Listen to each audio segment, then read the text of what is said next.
Imagine a robot carrying a baby from conception to birth, eliminating all the physical risks of pregnancy. China is making this science fiction concept a reality with the world's first pregnancy robot. This innovation could reshape reproductive health and spark heated debates about the future of motherhood. The revolutionary pregnancy humanoid.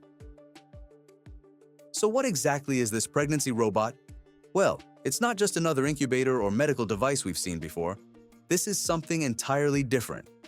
The pregnancy humanoid is being developed by Kaiwa Technology, led by Dr. Zhang Qifeng, who is also affiliated with Nanyang Technological University. His ambitious vision for a robotic surrogate capable of carrying a baby to full-term pregnancy was unveiled at the 2025 World Robot Conference in Beijing. And let me tell you, it's turning heads across the globe. Unlike traditional incubators that only support premature babies after birth, this robot is designed to replicate the entire process of pregnancy from start to finish. We're talking about conception all the way through to childbirth. The prototype includes some absolutely fascinating features that sound straight out of a science fiction movie. First, there's an artificial womb implanted directly in the humanoid's abdomen. Then, there's a sophisticated nutrient delivery system connected through a hose that would provide everything a developing fetus needs. And perhaps most intriguing of all, there's a lifelike interface that allows actual interaction with the pregnant robot. You could theoretically communicate with this machine as it carries a baby. According to reports, a working prototype is expected as early as next year, with a target price of around 100,000 yuan, which translates to about 14,000 US dollars. That's actually surprisingly affordable when you consider the typical costs associated with surrogacy and fertility treatments today. Dr. Zhang told Chinese media something quite remarkable. He said, "Artificial womb technology is already in a mature stage. Now it needs to be implanted in the robot's abdomen so that a real person and the robot can interact to achieve pregnancy." This suggests that the core technology isn't the challenge anymore. It's about perfecting the integration and making it safe for human use. A workaround for China's surrogacy ban? Now here's where things get really interesting from a legal and social perspective. Surrogacy is actually prohibited in China. It's completely banned. But Dr. Zhang believes that robotic pregnancy could offer a legal alternative that sidesteps these restrictions entirely. The idea of using a machine to bypass laws banning traditional surrogacy has added another complex layer to the ongoing debate about reproductive rights and technology. Think about it. If a robot is carrying the baby instead of a human surrogate, does that still count as surrogacy? This is uncharted legal territory, and it's raising questions that lawmakers around the world haven't had to consider before. However, not everyone in the medical community is convinced this is a good idea or even scientifically sound. Dr. Yi Fuxian, an obstetrician at the University of Wisconsin-Madison, has raised some serious concerns. When speaking with Newsweek, he was quite blunt in his assessment.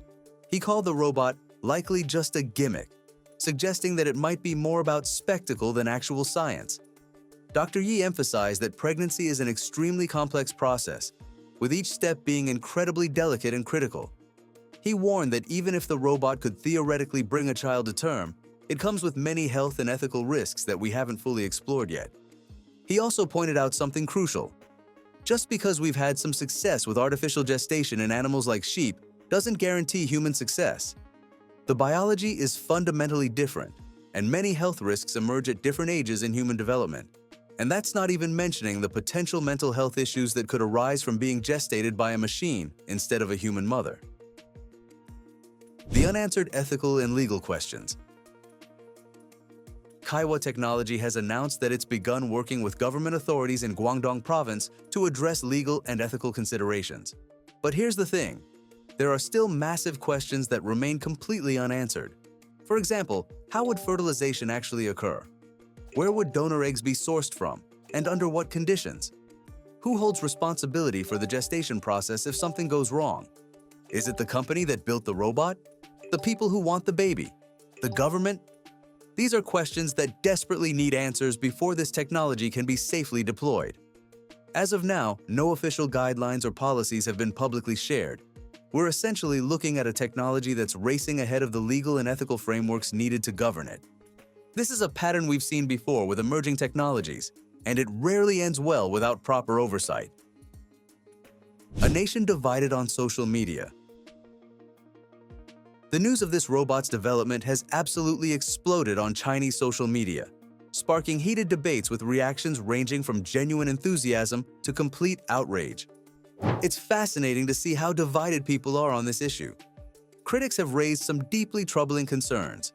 Many worry about the ethical implications of completely detaching fetal development from a human mother. What does it mean for our understanding of motherhood and the mother-child bond? There's also the absence of maternal bonding during pregnancy, which research has shown plays a crucial role in child development.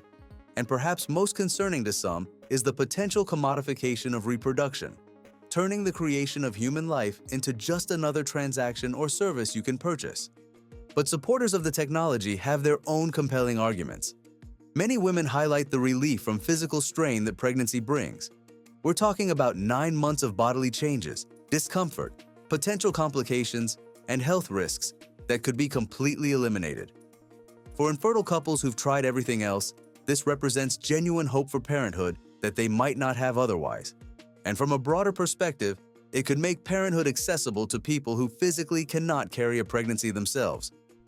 One commenter on Chinese social media wrote something that really captures the pro-technology perspective. They said, "Many families pay significant expenses for artificial insemination only to fail repeatedly, so the development of the pregnancy robot contributes to society by offering another option." The science behind artificial wombs. Now, it's important to understand that the science behind this isn't entirely new. Researchers have already made significant progress in artificial womb technology over the past several years, and some of the results have been genuinely impressive. Back in 2017, a research team in Philadelphia developed what they called a biobag. This device acts like an advanced incubator, and they used it to allow premature lambs to grow in an environment that closely mimics a natural womb. The biobag provided oxygen, nutrients, and amniotic fluid, basically everything a developing fetus needs. After 28 days in the device, the lambs had put on weight and even grown wool, showing normal development. Now that's definitely a significant achievement, but there's a crucial difference here. The biobag supports development during the later stages of pregnancy, after the fetus is already substantially developed. The pregnancy robot that China is developing aims to take that concept much further. We're talking about supporting fetal growth from the moment of conception all the way through to full-term delivery. That's an entirely different level of technological challenge. Historical and cultural concerns. The concept of artificial wombs has been controversial for decades. Since the 1970s, feminist activists like Andrea Dworkin raised concerns about what it means to remove reproduction from women's bodies entirely. What does that mean for gender equality, for women's rights, for how society values women? More recently, researchers at the Children's Hospital of Philadelphia have noted that such technology could have broader and potentially troubling social impacts. They've expressed concern that it could lead to the devaluation or even pathologizing of pregnancy itself. In other words, natural pregnancy might start being viewed as risky, outdated, or even irresponsible when a safer robotic option exists. They also worry that it may diminish women's experience of deriving meaning, empowerment, and self-fulfillment from this unique aspect of female biology. Pregnancy isn't just a biological process for many women.